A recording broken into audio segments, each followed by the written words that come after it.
Hurricane Ian has come and gone. We'll tell you how the region weathered the storm. And UNCP hosts an improv performance to raise awareness of sexual assault. I'm Nate McInnes. And I'm Chase Foster. You're watching Carolina News Today.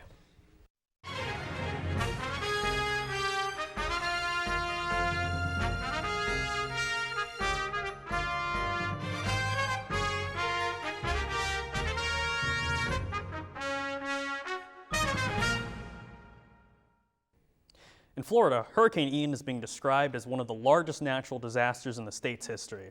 At least 88 people are dead, and officials fear the number could rise. The damage is catastrophic. CNN's Connor Powell was in Arcadia over the weekend checking on cleanup efforts. Parts of Florida's southwestern coast are unrecognizable. Days after Hurricane Ian slammed into the Sunshine State, just shy of a Category 5 storm, residents are still dealing with catastrophic flooding. 6-8 inches of water throughout the house. Rescue crews have saved hundreds of people stranded in their homes, but still many more need help. It's really just a heart-wrenching operation. Generally, the victims, the survivors are just thrilled to see the Coast Guard, the rescuers, and frankly, we're thrilled to see the people who survived. One of the hardest hit areas is Sanibel Island, where the only road to get there from the mainland is now in pieces. Part of the dining room roof collapsed right into the dining room. That's when we started to get concerned. And we stayed there. We had to spend the night there, which was nerve-wracking. Dozens of people have been confirmed dead, and the death toll continues to rise. Officials say it could take years to rebuild. The storm was nowhere near as bad on campus, and mercifully, we had no lasting effects. The university had already moved the football game up to Thursday afternoon. Pembroke Day was postponed, and Friday classes were canceled. Students and staff were warned not to park in certain lots prone to flooding, but overall, the storm event was just lengthy rainfall and high winds. Campus residents, halls, and other buildings lost power late Friday night. Until about 10 a.m. Saturday morning, university faculty crews were out Saturday cleaning up debris from the trees. Across the state, there are many downed trees, downed power lines, and power outages in multiple counties. Governor Roy Cooper said there was at least 4 deaths, including victims of motor vehicle accidents on wet roads.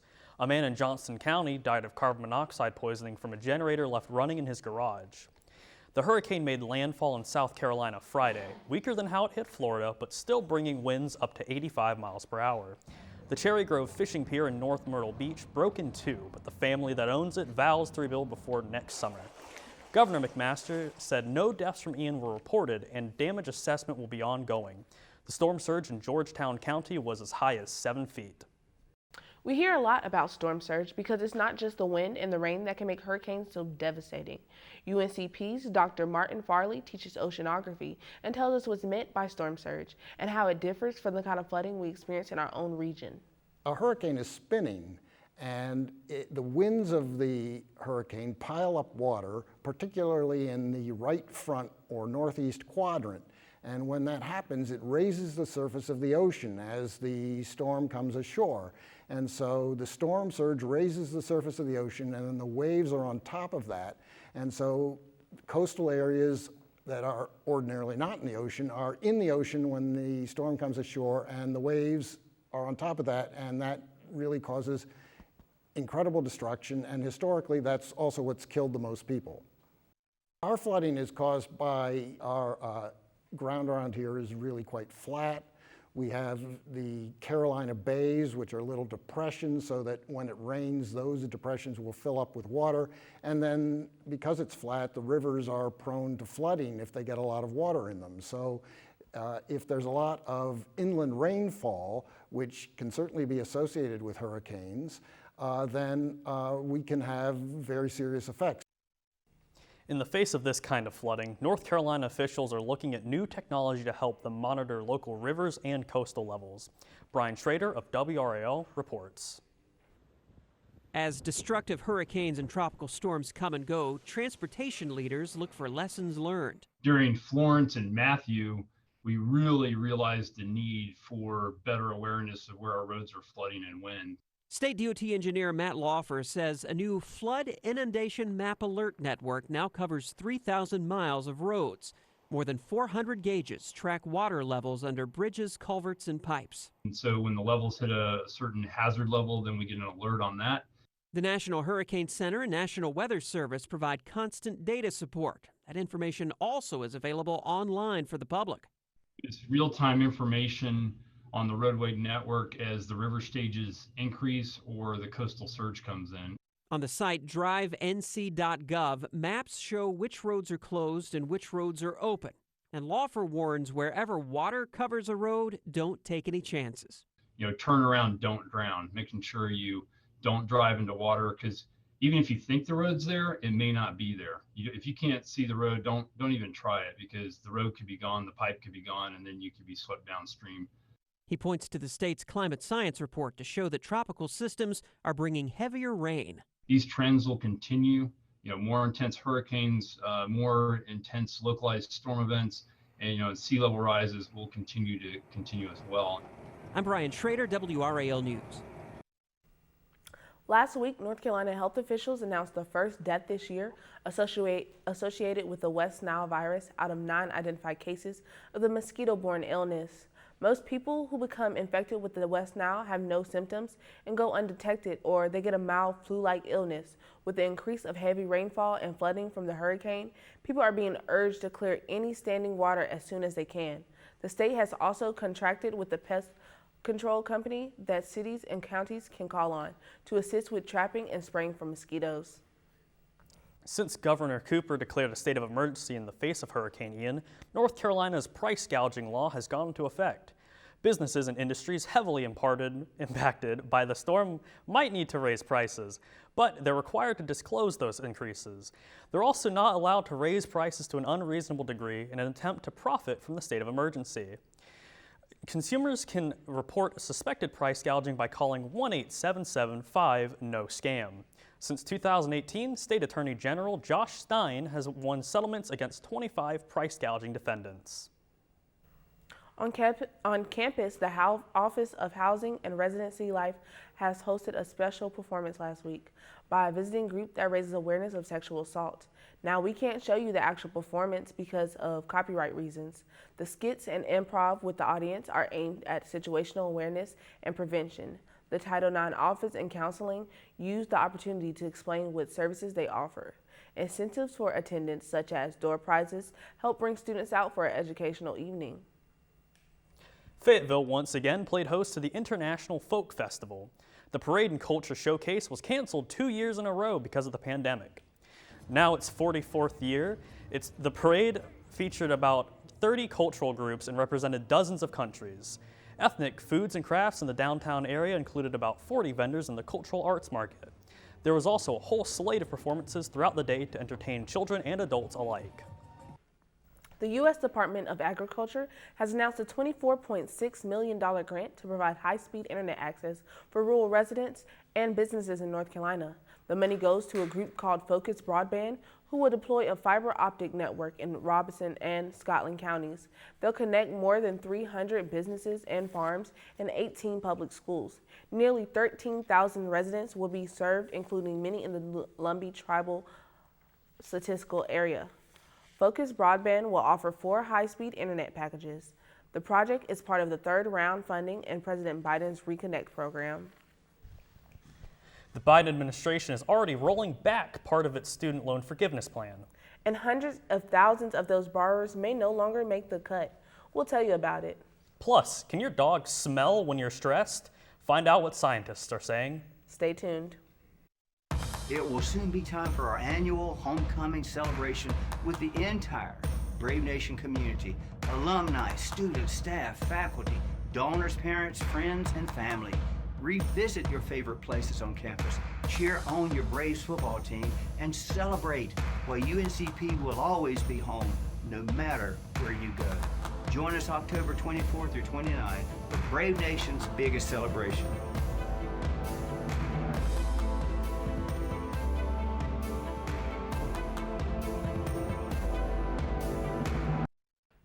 An Indiana high school student has earned the perfect score on an AP calculus exam. He is the only person in the world to earn a perfect score this year. Jay Jackson of Indianapolis brings us his extraordinary story.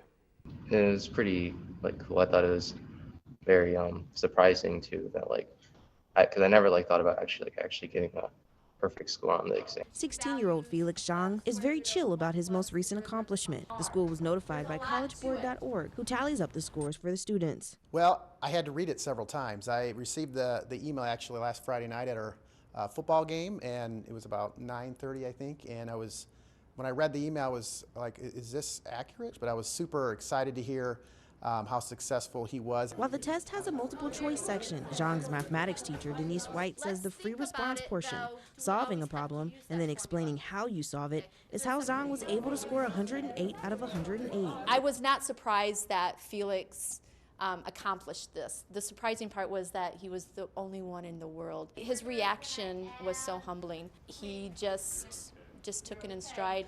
He's not bragging to his friends about it. Yeah, just for fun. Sometimes they like to poke fun at me.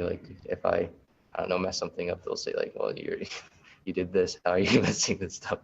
Zhang says although the accomplishment is cool, he doesn't feel that much has changed with his friends or his life. He's just happy everybody else is happy for him. Felix is very quiet and reserved, but he is such a hard worker.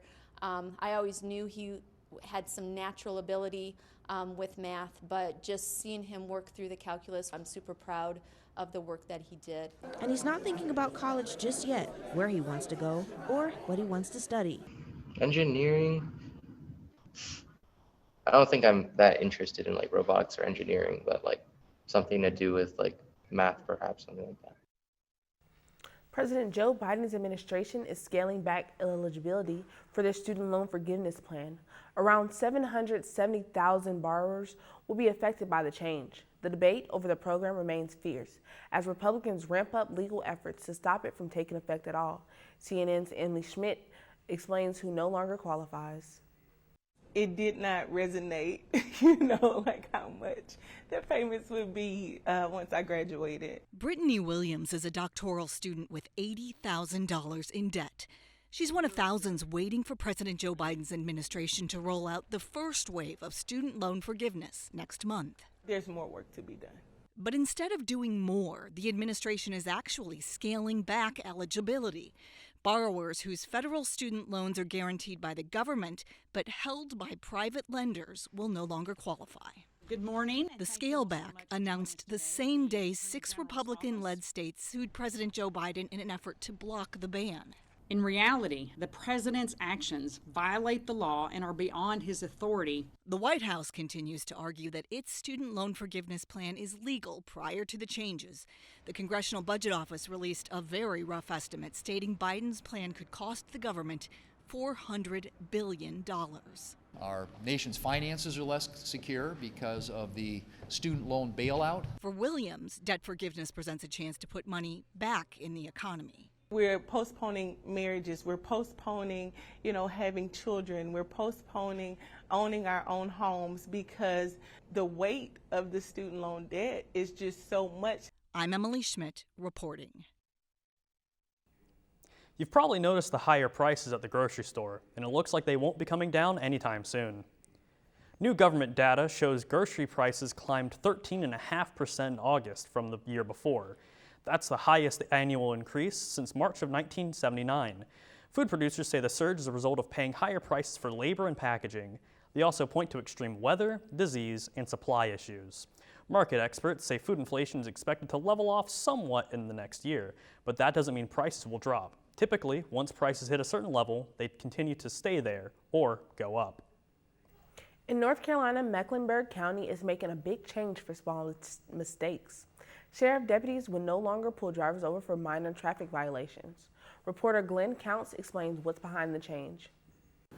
A burned out taillight, expired tags, and no insurance. All of those are reasons that an officer can pull you over. But that's no longer true for Mecklenburg County Sheriff's deputies thanks to a new policy.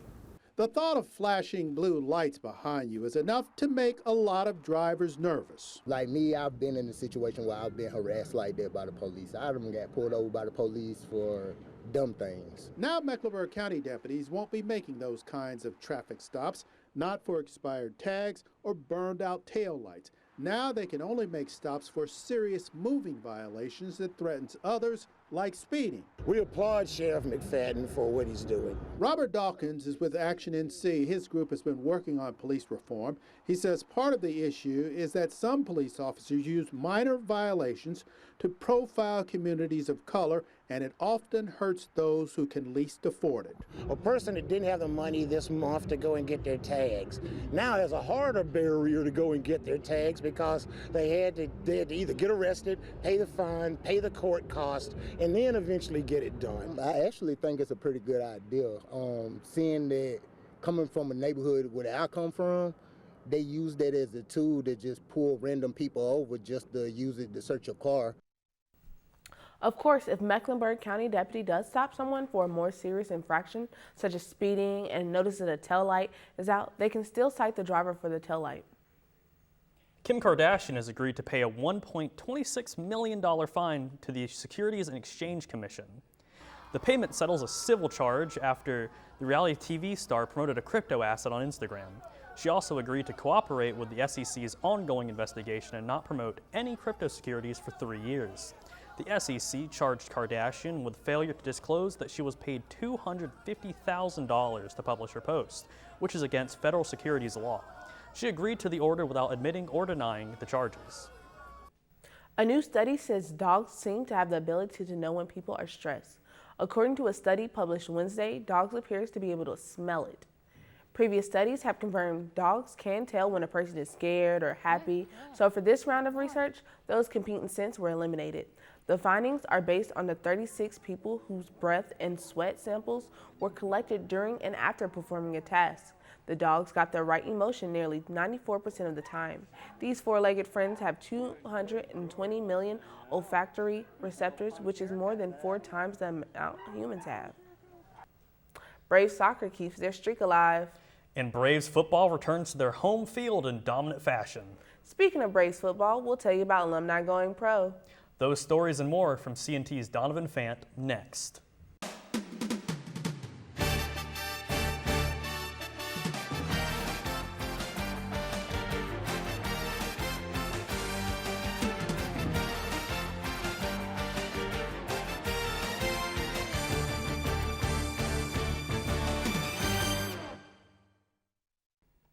What's up, Brave Nation? I'm Donovan Fant.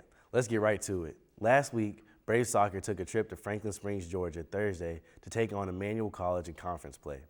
The Braves fell behind 0-1 after an early penalty kick from the Lions, but the Braves responded in dominant fashion with 3 unanswered goals to take the victory, 3-1. Junior Anna Grossheim made a major impact as she scored 2 goals for the Braves and assisted on the go-ahead goal by fellow junior Ashley Harris. The Braves notched their 9th straight victory and look to continue their streak Wednesday when they travel to Mount Olive to take on the Trojans. Braves football hosted Frostburg State University Thursday in a game that was moved up in advance of Hurricane Ian. The Braves defense held the Bobcats to just 240 yards on offense, including 87 yards on the ground. The Braves were very efficient on the ground as sophomore Zechariah Adams-Duxon and freshman Jaquan Kelly combined for 149 yards. Senior quarterback Josh Jones added 34 yards of his own and reached the end zone on a 10-yard run, the only touchdown in the game. UNCP came away with the win, 10-9. After the game, Coach Richardson credited the victory to Code Black. What a great feeling to win, and I think our guys just really, they embraced this week. They embraced the process of what we have been through here thus far in this season, and I couldn't be more proud of just the way they came out and responded here today.